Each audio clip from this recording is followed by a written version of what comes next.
to? Bulabog ka. Hindi pa nga kami tapos sa ikatlong dasal eh. Kaya nga, tsaka wala pa si Lily. Sabi niya kanina may gagawin siyang mabilis. Kaya kami muna. Na. Ha?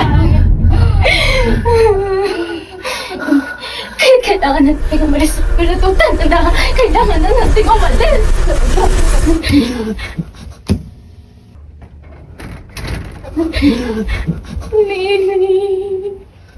Lily, patay na ang ina.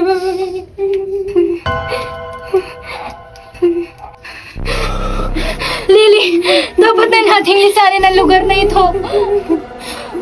Ang gabay ay hindi tama. Hindi ito ang itinakda. Hindi ito ang nakalagay sa propesiya. Kailangan na natin umalis. Hindi dapat tayo mamatay. Tara na. Umalis na tayo dito. Tara na. Sabi sa utos ng hari, hindi ito tama. Dapat hindi natin ito nilalabag. Ang pagtataksil sa kapatiran ay kasalanan. Pagtataksil? Lily, narinig mo ba yung sarili mo? Gusto lang namin mabuhay! Gusto lang namin makaalis sa punyetang kapatiran na ito! Hindi ito ang itinakda ng inay para sa atin!